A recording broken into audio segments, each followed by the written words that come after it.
Hello, it's Randi Rhodes. Here's a clip from our show, and go to randyrhodes.com for the whole thing and a podcast. Buy a stinking podcast. Mary had a little lamb. The fall. We believe that all men are created equal. To the magnificent mosaic that is America. From radio beacon to radio beacon. I have a dream today. Change has come to America. Believe me. Knock, knock. Who's there? It's a figment of your imagination. Randi Rhodes Show. Turn up your mind. Will Republicans on the committee call for subpoena witnesses to testify? And if so, who are you going to ask to testify? Oh, of course. We're going to testify. First and foremost, the first person who needs to testify is Adam Schiff. Adam Schiff is the author of this report. Adam Schiff has been the author of many things, a lot of them found to be false over the past couple of years, but he's going to be the author of this report. He's compared himself in the past to a special counsel. This is what he said he was doing. Well, if we go back to Clinton and even back to Nixon, but in Clinton, Ken Starr was the special counsel. He presented a report that we're going to get as judiciary. He actually came and sat and testified under oath and took questions from all sides, including the White House. My first and foremost witness is Adam Schiff. So you want to bring him in before the committee, not just to present a report, but to take questions from Democrats and to be cross-examined, if you will, by the Republicans? He needs to be. He's put himself into that position. If he chooses not to, then I really question his veracity and what he's putting in his report. I question his, the motives of why he's doing it. It's easy to hide behind a report. It's easy to hide behind a gavel in intelligence committees, behind closed-door hearings. But it's going to be another thing to actually get up and have to answer questions about what his staff knew, how he knew, what he did about the whistleblower report, his interactions that he's had with Ukraine, the other things that he's had over time in this process, and also why he has still not released documents to our committee and reports to our committee that we need to actually proceed in our committee of Judiciary Committee, which is the Committee of Impeachment. I have a question. Why are they hiding this stuff from us? If they think they have such a case, give us all the materials and don't let Jerry Nadler write a crazy letter that says, on the 6th, let us know who your witnesses are. We don't even have the information from the Intel Committee yet. This is why this is a problematic exercise and simply a made-for-TV event coming on Wednesday. Okay, that was Doug Collins, a Republican from Georgia, okay? And he is alleging that Adam Schiff needs to be called as a witness because Ken Starr, the special prosecutor in Clinton, in the matter of the impeachment of Bill Clinton, was called as the only witness, okay? That's because Ken Starr had a secret grand jury proceeding, and he was the only lawyer allowed in the secret grand jury proceedings, right? Ken Starr was alone in a room with no defense attorney, no Clinton attorney, no Clinton witnesses, no exculpatory evidence, nothing. Okay, Ken Starr controlled a secret grand jury proceeding that indicted Bill Clinton. And so at the impeachment of Bill Clinton, the indictment of Bill Clinton, Ken Starr played the prosecutor again. Now, in this particular instance, Adam Schiff had questioning of 17 witnesses in which you were included. And we know that because when we saw the transcripts, there were questions that were asked by Republican members who were included in the questioning of all those 17 witnesses. That's number one. So Adam Schiff did not control anything. Adam Schiff did not do secret, dungeon, basement, backdoor, backroom hearings.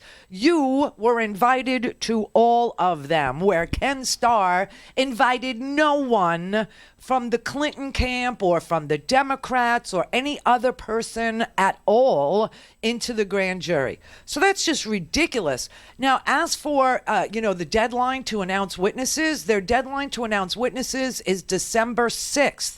After the release of the report tomorrow.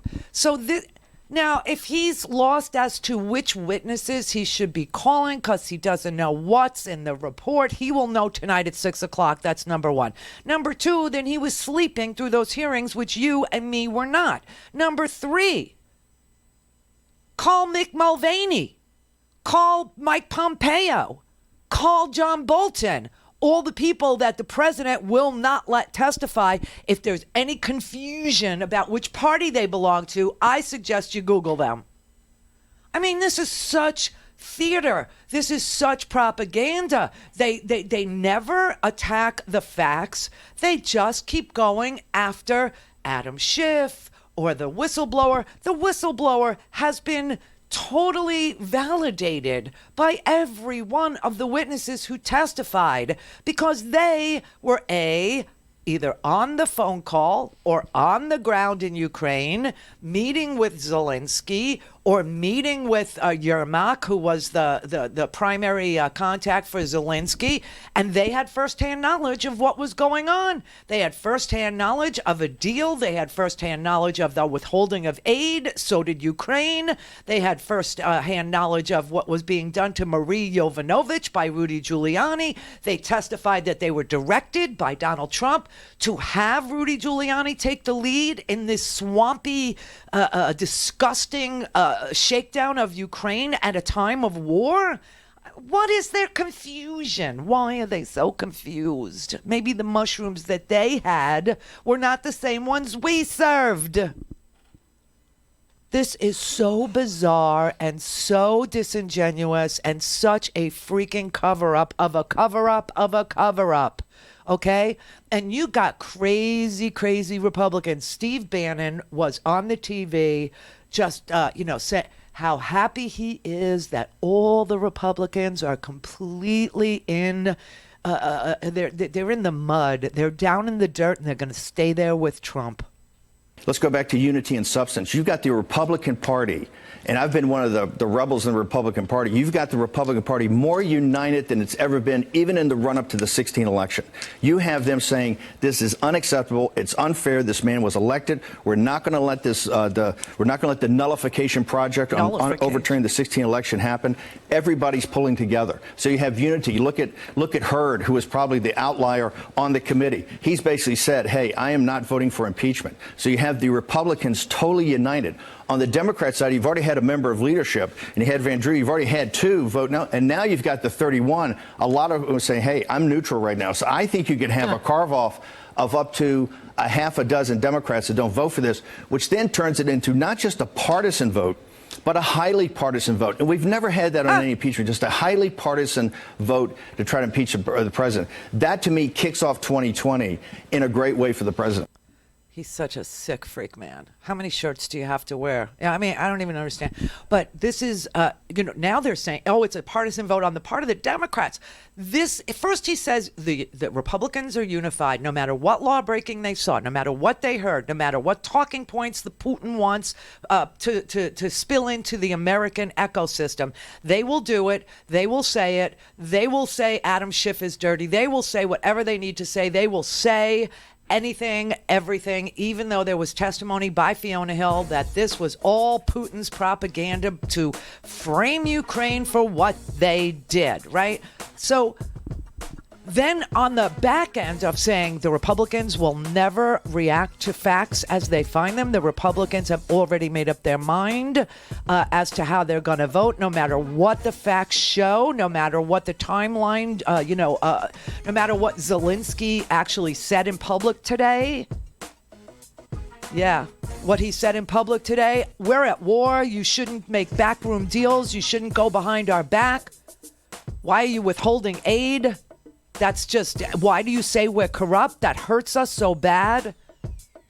But the Republicans don't care. But somehow this is a Democratic plot. Somehow the Democrats who are upholding the law are the problem. Go to RandiRhodes.com for the whole thing and a podcast. Buy a stinking podcast.